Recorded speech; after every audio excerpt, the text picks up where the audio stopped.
So I was going back through the statistics for the last couple of videos that I posted, and I noticed that a number of the viewers were pausing on the plan maps for Coucy Castle, or maybe going back over that spot repeatedly.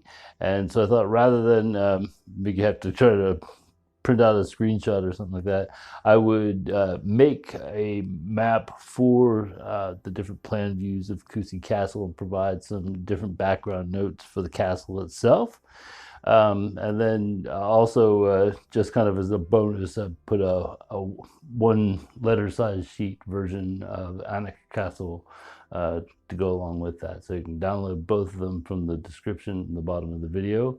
But just to make it worthwhile, I thought I'd go through the process that I have for grabbing these plan view drawings from historic resources, in this case, books from the 19th century and early 20th century, and pulling them into GIMP, the GNU image manipulation program. And then from there, we'll take them over to Inkscape. We'll trace the bitmap and then save that as an SVG. That way we can use it as a scalable vector graphic at different sizes. So if you want the map to be blown up to page size or to spread over multiple letter size pages, you can do that better with an SVG. Because it's going to be scalable and not pixelate, not need to be anti-alias to lose the picture quality of blowing up a raster image. All right, so what we'll look at first then is a map of Coucy Castle, or a number of maps showing the different floor plans for the inner bailey, both levels, and then also for all four levels of the dungeon tower. And we'll start off the top. We have a couple of banners to show the east and west elevations of the inner bailey and castle proper with the dungeon tower on it. We have some small black and white etchings that I've included and some information about the castle. Then we also have the town plan, which I've marked with some of the more high profile features.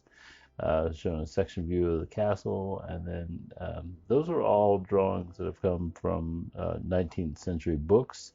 For the most part, they're the Richard F. Bach article for Coucy-le-Château, and then also the George Clark book about medieval military architecture in England, which also has a section for French castles.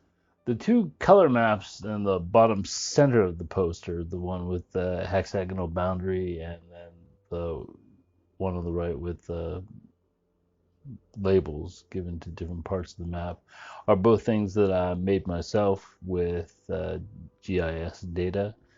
So on the left-hand side, I've compiled all I digitized the forest, I've digitized locations for the towns, for the abbeys, for the major castle, and then made a topographic map out of that. And then what you're seeing on the right hand side then is color 3D kind of representation of the landscape in that general area. It's labeled as far as the forest and the rivers, and show you where the location of the castle is.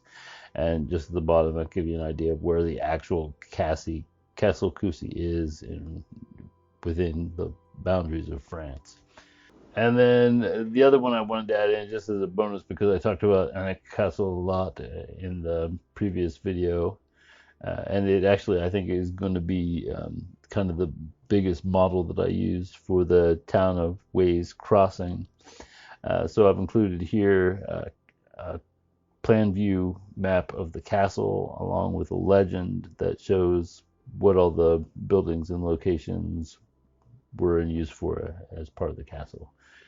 That's going to be also downloadable from the description down below.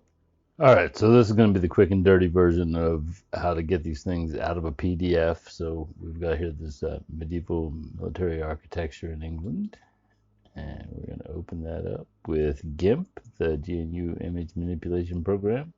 Now, I usually like to work with at least 300 DPI images.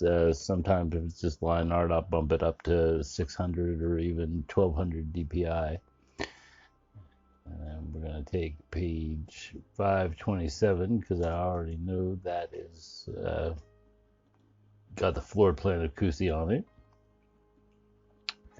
So then I'll just put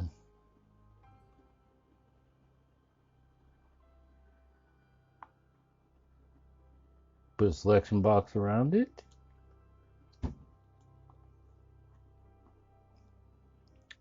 Crop to the selection. And then we're going to export that as a PNG.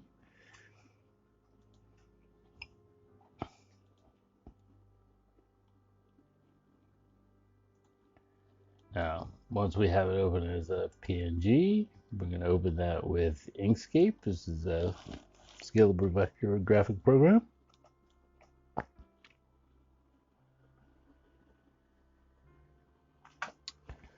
Click on the image. We use a filter real fast here. We'll use image effects, sharpen more, just to clean that up a little bit. And then the next thing we're going to do is, while the image is selected, use trace bitmap. Usually somewhere between 50 and 70 is going to do a good job. I think it just depends on how much white space and how thin the lines are. I think what we're going to go here is, let's try 67. We'll apply that. Looks pretty good. I've cut off some of the letters, but I'm not too worried about that. I already have a version of this. So just cut that out of there.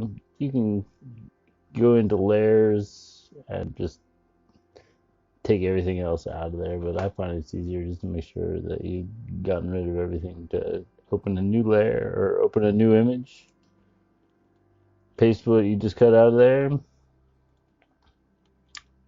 Use document properties to get it down to just what's actually in the image, and then save that as an SVG. Just save it as drawing. And you can also, of course, export it as PNGs or other image formats or PDFs or whatever from Inkscape too. But that's really just that simple. You've got a scalable vector graphic. Anyway, that was just a real quick kind of, like I said, done the brass tacks on how to get the historical maps out of PDFs and into a scalable vector graphic. And I thank you all very much for watching, and hopefully you'll enjoy the 2 downloads that you can get through the video description down below. Big 11 or 17 by 22 poster of Castle Coucy, and then a letter size page version of Alnwick Castle.